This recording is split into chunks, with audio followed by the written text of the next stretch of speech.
عبد الله بن عمر رضی الله تعالی عنہ د پیغمبر اسلام نه روایت کوي وی چې ورته پیغمبر علیه السلام وایي منګه مخاطب کولو تقریر راته وکړ پاغي کې پنځه خبرې وکړلې وی پنځه ګناهونه دی وی کله چې تاسو په دې باندې اخته شوي نو دا هغه پنځه سزاګانې به الله سبحانه و تعالی وی تاسو ته درکړي د هرې ګناه خپل سزا د چې الله به درته درکړي او پیغمبر اسلام فرمایي واعوذ بالله ان تدركوهن واذا الله پر پناه دي سما د دې نه چې دغه ګناهونه تاسو را لاندې کې او تاسو په ټولنه کې دغه ګناهونه راشي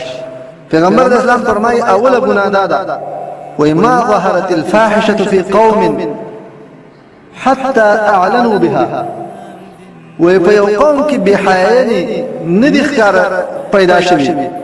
تر دې چې دا بحیايي په خلکو کې عام ښکار به کیږي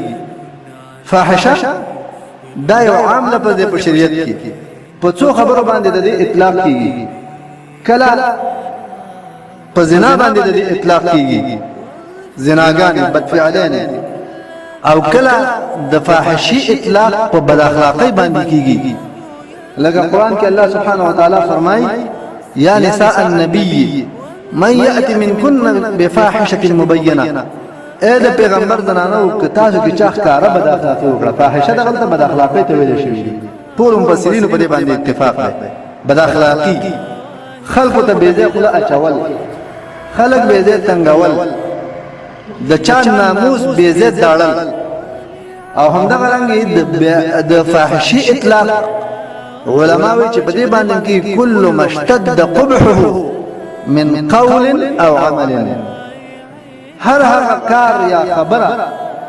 چې د انسانانو ټولنه کې بد ګڼل کېږي د فاحشه ویل کېږي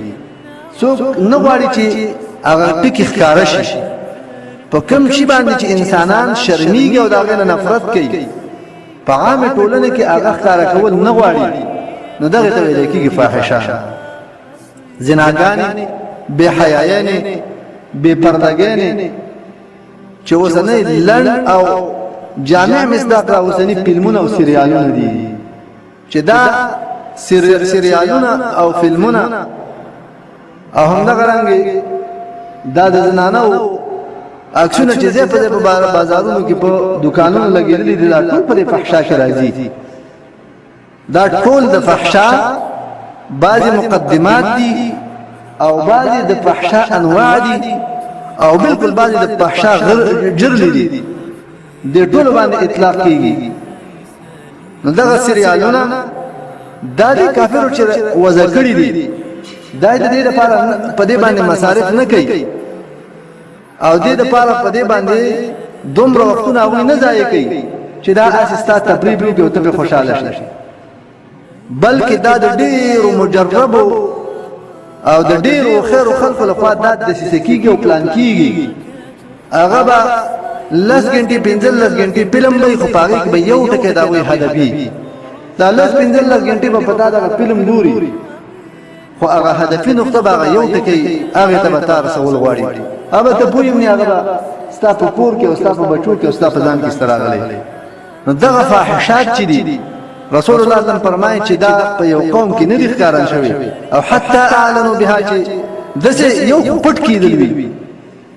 پټ په هر مجتمع کې دغه بے حیايي نه دا کېدل شي خو چې ښکارا بالکل وي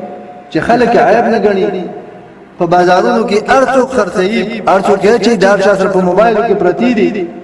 او حتی خلک به قسم کوي نو دغه اعلان دی کنه دغه ښکاراواله دی نو دا زنا دغه بے حیايانه دا وی په یو قوم کې نه دي ښکارا شوی مگر الله ورته یو عذاب ورکړی دی هغه څه شه دی والا ابطلوا بالطواعين الله جل جلاله په دې انسانانو باندې طواعون مرزونه راولي اول اوجاع التي هغه دردونه او تکلیفونه بدني په انسانانو باندې راولي لم تكن في اسلافهم الذين مضوا چې په مخکنو خلکو کې وبېخي هغه چا ولیدل نو د سي مرزونه الله په خلکو کې پیدا کړي نو د خپل نفس د خوشالولو لپاره په دې فاحشي او په دې ګناه کې اخته شوی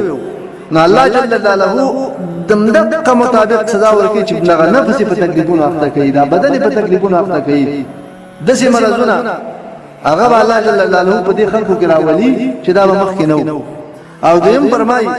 ولا نقص قوم المكيال والميزان یو قوم هغه پیمانه نه کم کړي او یا والميزان تل نه کم کړي الا ابتلوا بالسنين فهو باندې الله جل جلاله قحط سالی راولي کله چې یو شی په پیمانه باندې خرڅيږي پیمانه کې درغلي شروع شو او یا په تول باندې خرڅيږي په تول کې درغلي شروع شولا هغه کې کمه شروع شو نو الله جل جلاله دې خلکو ته درې سزاګانې ورکړي چې کله دغه نقصان کېدو پر دې حقونه په تل کې والے کېدل او یا په پیمانه کې والے کېدل یا نور د حساب کتاب په بل لار کې د پر دې حقونه چې هغه سره په ځان نه پويږي حق ته وهله دا چې کله وشو نو درې سزاګانې به الله ورکړي یو دا بسنین په دې خلکو بقاصالي راځي غلط انا ورته ډیره سخته ګرانه شي یا به بالکل پیدا کولای نشي او یا به پیدا کیږي خو اغستل به نشي دومره قیمت اوس بین لري دا به وسدا شي او دویم وشدت المؤونه او بوجونه به الله درانه کې د کور بوجونه مصارف به الله ورته سخت کی وس ارسله د خپل کور د خرچونو شکایت کوي کنه کوي نو دغه په دې کې راځي دا خرچه دا یو د مؤونی یو جز دی په دې باندې بس سخت درانه بوجونه الله پاک واچي د تانه غم به بیلوي ولا سوالای کې به کیسه هغه به بیلوي او هم دا غرنګ د خلکو سره به لانجی معاملې راځي دا به بیلي او د خپل رزق پس به حیرانه کوړاغلی بری ته بایرانه کو براغلی غړو ته بایرانه دا به نه پوره کیږي خرچه به الله پاک نه پوره کوي د خرچو بول به انسان باندې اضافه کیږي او دا اوس شوی نه کنه ده دا هغه عام عذابونه چې د ګناه په وجه ټولې ته متوجي کیږي کوي به یو کس دا کار یا به دوه کوي یا به لس کوي خو الله سزا ټول مجتمع ته ور کوي د دې وجه نه ټولنه ته دا سزا الله ور کوي چې دا ټولنه باید داسې کارونه بند کړي کنه د دې مخنیوي وکړي کله چې په ټولنه کې د دې خبرې احساس مړ شو د دې مخنیوي نه کو نو الله جل جلاله دې ټول معاشري ته دا سزا ور کوي او دریم دا سزا ورته الله ور کوي چې وجور السلطان د حکمران طبقه له خوا په خلکو باندې ظلمونه شروع شي هر قسم ظلمونه په انسانانو باندې کوي یا به بيځاني سي وای به ډبې وي یا به ول پیسې اخلي په یو باندې په بل باندې یا به رشوتونه دي اخلي یا به بيځه قضيه او د سيسي باندې به ورته جوړي چې دا قوم تنګي او دا درې وړه سزاګانې زمونږ استاد ته الله ورکی کني ورکی الله دې معاملې مراوله چې په دې حکومتي کفري اداراتو کې چې د معاملې رااله به تفته ولګيږي چې دا څومره مسائل دي نو دغه د ظالمانو د حاکمانو لخوا د خلکو ته د ظلمونو متوجي کیږي خلکو لپاره خدمت نه خو د حاکمان په خلکو باندې الټا عذاب جوړيږي دا به دغه ګناه په وجه باندې چې کله پیمانه کې کمی راشي وزن کې کمی راشي د غدرې سزاګان الله ور کوي او دریم وما منع قوم زکات اموالهم هیڅ یو قوم د خپل مالونو زکات نه لمنې کړي الا منع القطر من السماء مگر د اسمان دروازې په الله باندې کې باران نه کیږي د باران ضرورت به حیوانات او انسانانو فصلونو ته خو الله به بارانونه بند کړي دام هغه د خپل عمل د جنس سلاله او دریم ویل دي ولم ينقضوا عهد الله وعهد رسوله الا سلط الله عليهم او خلقو ندما تکړي د الله او د الله رسول حکمونه چا کوم معاشري چې په بتور عموم د الله حکمونه شاته وردول او د الله رسول طریقې شاته وردول فیصله په نور قانونونو باندې شروع شوه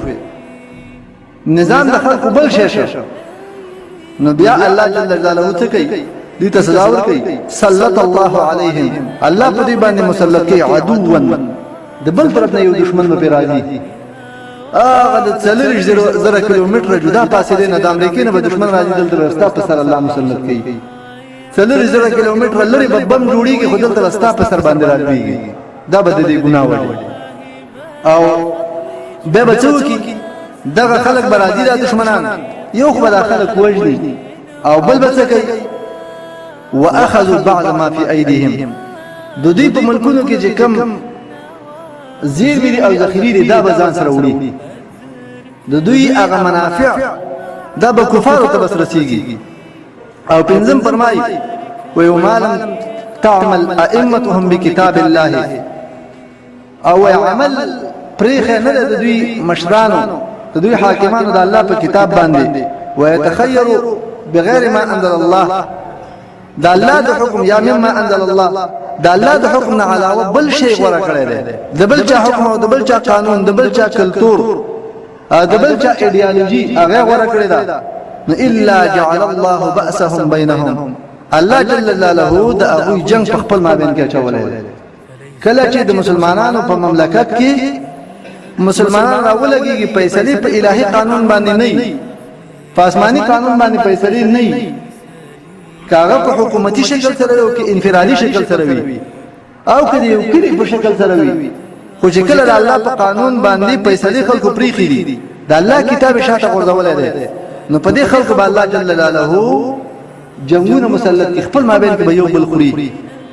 یو بل تبانی جوړي او یو بل باندې الله مسلط کوي او دوی بخوري د کافرو ته ضرورت نشته بس کافر به صرف دانه ورته وراچي او ورته خپل اسلحه ورکوي نور ویني د دوی دی بهيږي با مرګونه دوی دی وجل کېږي په کافر باندې د سر په غونډه باندې ناسي دا د څه وجنه کېږي دا د رسول الله صلی الله علیه وسلم کاله مخکې دا خبرې شوې دي او نن موږ تاسو د مصداق او خلصو ګورو چې د الله کتاب تشاشو د الله کتاب حاکم مقرر نه کړی شو نو دغه کارونه به د انسانانو سره کېږي دا پنځه واړه ګناهونه زمونږ د مسلمانانو په ټولنه کې موجود دي او سزاګانې موږ او تاسو دغه ترخوص ټول څوک په دې ګناهونو کې خپل بے ذات ملوث دي